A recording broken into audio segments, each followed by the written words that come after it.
supuesto, mientras estuve fuera, estuve muy al tanto de todo lo que estaba pasando en nuestro país y nos sentimos realmente contentos de que se hayan dado estos pasos, estos arrestos de las personas que estaban en la lista de Odebrecht, pero con el tema de las medidas de coerción, pues se ha tomado un tiempecito y vamos a hablar de eso con Alberto Fiallo en un momentito. Pero antes de hablar con Alberto sobre eso y la nueva ley de lavado, sí, antilavado. de antilavado, que hay una confusión porque ha estado rodando por ahí unos videos con un montón de incorrecciones, eso lo vamos a aclarar. Pero antes hay que decir que en el día de hoy, señores, el expresidente Leonel Fernández publicó un artículo bastante extenso sobre este tema de sobre lo que ha ocurrido, sobre el escándalo de Brecht y sobre los arrestos. Realmente. Hipólito Mejía también, sí, el expresidente Hipólito Mejía se manifestó, los dos. Sí, bueno, Leonel había brillado por su silencio hasta este momento. Igual que el presidente artículo actual. Apenas al final es que es donde él se refiere al caso de Brecht, porque toda la otra parte él se dedica a hablar sobre la corrupción y cómo hay corrupción en todas partes. No, él hace una introducción y cómo el PLD ha sido el partido que ha creado las estructuras para combatir la corrupción. Lo que pasa es que el presidente Leonel Fernández debió mencionar en su artículo que si esas leyes se han creado no han servido para absolutamente nada. Exacto. Porque además de haber creado el PLD esas leyes, también creó las estructuras de la impunidad. Y él es muy responsable de lo que está sucediendo en la justicia, del descrédito de la justicia dominicana. Él es responsable porque él puso a esos jueces en la Suprema Corte de Justicia, a esos que en vez de ser jueces independientes, lo que son es cuadros políticos. Esa repartición que se hicieron, él y Miguel Vargas, producto del pacto de las corbatas azules, han creado una debacle en la justicia dominicana. Una debilidad institucional que él estaba cuestionando. Y óyeme, todo este proceso estará bajo cuestionamiento, todo este proceso de Odebrecht, porque son esos jueces los que van a juzgar a los implicados de Odebrecht. Eso es lo que tiene más preocupada a la gente. Pero además debió decir el expresidente Leonel Fernández que fue durante sus dos gobiernos, sus dos últimos periodos de gobierno, donde se aprobaron más contratos de Odebrecht en este país. Debió decir el expresidente Leonel Fernández que su círculo más íntimo de colaboradores, todos tienen una larga estela y están bajo sospecha. Algunos ya están apresados, otros están descubiertos en programas de televisión. Los dos, por ejemplo, Félix Bautista, Diandino Peña, aunque no están apresados, que por lo menos en el caso de Félix Bautista hace años hubiéramos querido haberlo visto sometido. Es el mejor ejemplo de cómo se blindó la justicia para brindarle impunidad a los políticos. Ese artículo estaba absolutamente de más. Absolutamente de más, y además en el artículo hacía mucho hincapié de cómo la corrupción es un mal endémico de la humanidad. Sí, señor Fernández, sí, hay corrupción en República Dominicana como la hay en Rusia, como la hay en España, en Grecia, en Puerto Rico, en todas partes, como hay asesinatos, como hay estafa, como hay mentira, como hay hipocresía, como hay todas las cosas malas. Lo que pasa es que los gobiernos tienen que elaborar lo que usted decía, que lo que usted criticaba, que era débil todavía, sistemas que no permitan que esas cosas ocurran. Es decir, si usted comete un asesinato, el Estado tiene que tener la forma de hacer que usted pague las consecuencias y que la víctima sea resarcida de alguna forma, los familiares de la víctima sean resarcidos con la justicia. Y en República Dominicana eso no existe. La corrupción es un mal endémico de la humanidad como todo. Y ha existido siempre, pero eso no justifica que haya tanta corrupción en República Dominicana impune. Pero debió referirse. Y hay más porque ha habido impunidad. Claro. Pero ha habido tal impunidad que los que han robado se pasean, y los hijos de los que han robado se pasean con sus bienes excesivamente costosos, jipetas, villas, bolsos, carteras Hermes. Se pasean delante de todo el mundo en las revistas sociales, sabiendo nosotros de dónde viene toda esa fortuna, que ningún presidente dominicano debería ser multimillonario, ni usted, ni Hipólito, ni ninguno, ni el señor Danilo Medina si sale multimillonario de su gobierno. No deben salir multimillonarios. No es verdad que dando charlas se hace uno multimillonario.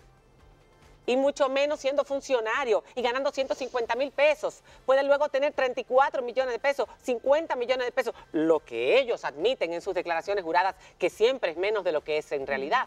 Porque como dijo el señor de Andino, todo siempre va a nombre de otra gente, nadie pone sus cosas en este país a nombre suyo, lo hacen a nombre de familiares, testaferos, etcétera, y ese dinero no está en banco. Pero además.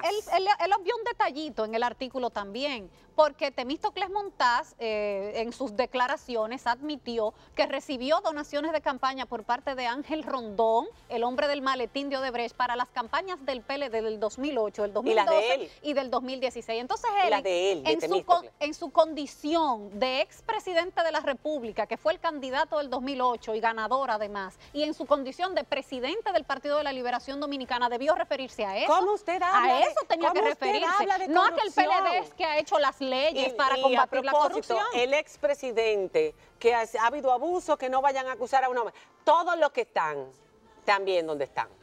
Todos los que están, señor presidente Hipólito. Todos están. Mira, es que ha sido vergonzoso, María Cela, lo que ha pasado en estos días. Los suyos también. Oye. Los suyos también, señor Mejía. Los suyos te voy a enseñar también. Los videitos. Y faltan muchos más. Te voy a enseñar los videitos del desfile de dirigentes de ambos partidos a visitar a sus presos y a solidarizarse con sus presos. ¿Qué mensaje que se manda con eso? La gente ya está harta. ¿Pero y qué mensaje es la ese? gente, el dominicano no es bruto, para que lo sigan tratando de engañar con articulitos finos, hablando de la historia de la corrupción. Eso es un descaro, ya basta de descaro, más respeto al pueblo dominicano, más respeto por parte de todos esos funcionarios que dicen que no han hecho nada. Ahora ninguno ha hecho nada, y si me pasa algo se van todos, y mi vida no me importa. ¿Por qué no pensaron en eso antes de hacer lo que han hecho? ¿Por qué no pensaron en su familia, en sus hijos, en la vergüenza?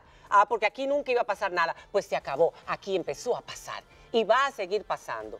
Y el pueblo dominicano no va a permitir que ahora, vamos a hablar de la medida de coerción, se salgan con la suya cuando empiece el juicio. Hay una diferencia entre medidas de coerción y juicio, y eso lo vamos a hablar en este momento. Bienvenido, Alberto Fiallo.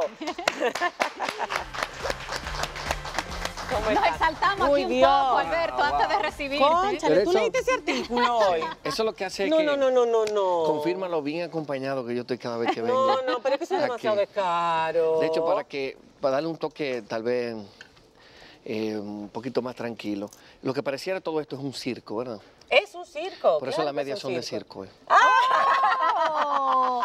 Caramba, sí. Ay, mira. Muy bien. ¿Cómo es la música del circo? Bueno, ya.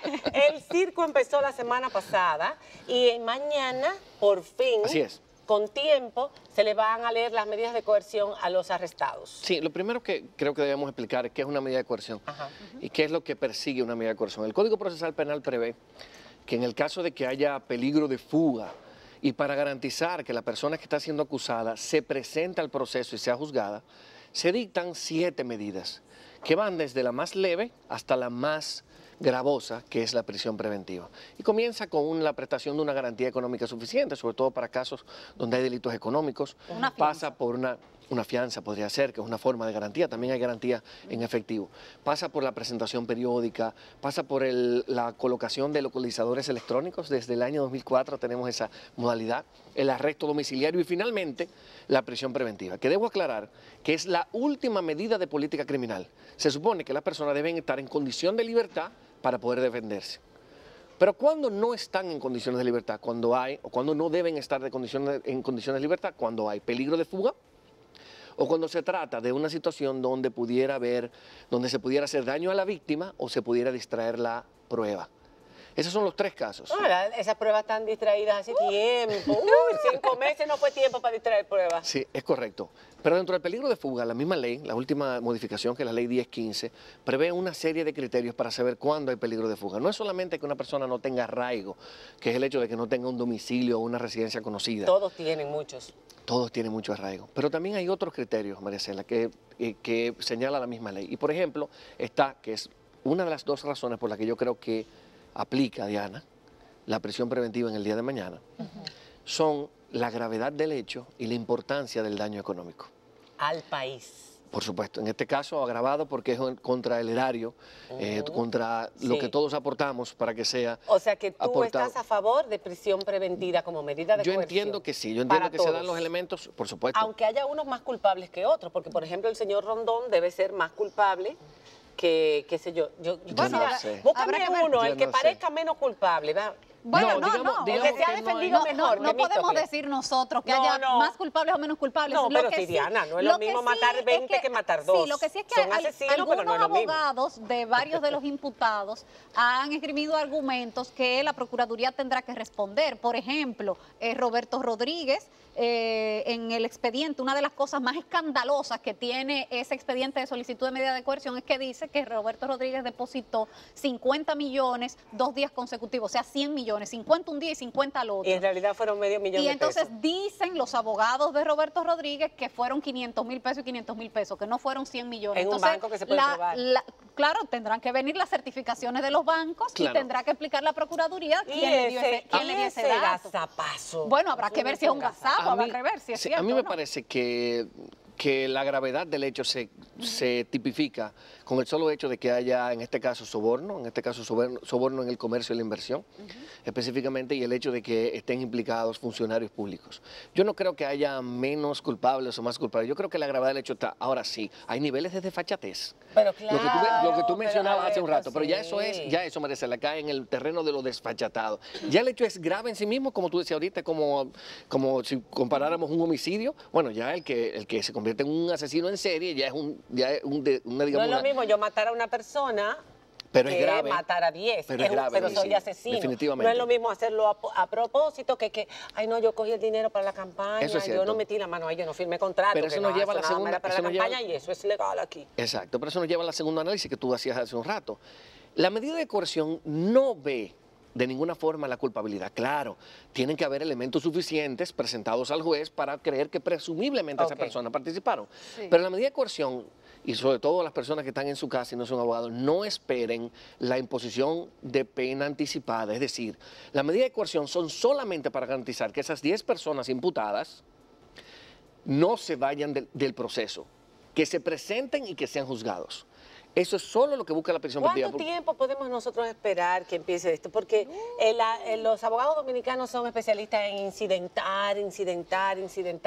Unos expedientes que no sabemos si están bien elaborados. Esperemos que estén muy bien elaborados porque usted, señor procurador, había dicho, hay que felicitar al procurador por estos arrestos. Esperamos que hayan más. Así Pero es. usted había dicho que no quería apresurarse, como estaban haciendo en Panamá, en Colombia, etcétera, etcétera, para no elaborar mal los expedientes y que después, por culpa de gazapos, como el que Diana estaba mencionando, que posiblemente sea un gazapo, salgan esta gente, o sea, no se le pueda volver a jugar porque o no se les pueda someter. Expediente mal instrumentado. En ese último lunes, el lunes pasado que te Que yo no extrañamos, estaba, que te yo estaba extrañamos. sufriendo, porque yo estaba con 6 horas de diferencia, tratando de vivir la vida de allá y tratando de De vivirlo enterarme de aquí. todo lo que estaba pasando aquí. Qué Pero te sufrimiento. extrañamos. Ese día le hacíamos la recomendación, tú recordarás, al procurador de que haga acusaciones individuales.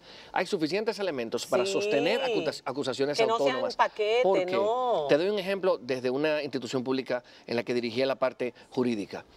Tuvimos que asistir a 84 audiencias preliminares antes de que hubiera un auto de apertura. Sí, eso Eso es una locura. Eso es una locura. Entonces, para No, que este horrible. proceso pueda seguir y pueda ser sano, debe acusar de manera individual. Se nos queda el tema de la ley de lavado, que Sí, lo pudiéramos pero tratar más sí, adelante. pero lo que sí es que después de que pase esta medida de coerción, el Ministerio Público tiene 8 meses para investigar. Tiene 8 meses más antes de tener que someter la acusación. Correcto. O sea, que se Prorrogables. pueden pasar 8 meses en la cárcel. Prorrogables por de hecho, No, 18 meses. ¿Eh? Si el juez complace la petición del Ministerio Público, son 18 meses, pues eso pidió el Ministerio Público, pero el juez podría dar 6 o podría dar 3 o no podría dar prisión preventiva, Así es. pudiera Qué raro, ponerle ¿por qué otra pidió cosa. tantos meses el Ministerio? No, es que es el plazo Sí. máximo de prisión preventiva Sí, a para mí, hacerla. a mí me sorprendió que el Ministerio Público pidiera tanto tiempo. A mí realmente me sorprendió. Pero Inclusive Tú eres abogado, yo veo poco probable que mañana el juez dicte 18 meses de prisión preventiva. A mí no me parece que 18 meses sea la cantidad. Yo creo que lo correcto sea 3 meses de prisión preventiva revisables, que es la dinámica y el espíritu que se quiso con el Código Procesal Penal. Que vayan probando un poquito de lo que va a ser la vida de ellos en los próximos años. Si se comprueba que... Porque si se comprueba, claro, porque todo el mundo se presume inocente antes de... Pero nosotros estamos hartos de haber comprobado a través de tantos y tantos reportajes, rumor público, cosas que vemos que son obvias, que obviamente aquí se ha cometido dolo en cantidades industriales y que estas personas son parte de, porque no son los únicos, ni los más grandes tampoco, pero sabemos que si la justicia actúa correctamente, y ahí es que vamos a estar encima de eso. Así es.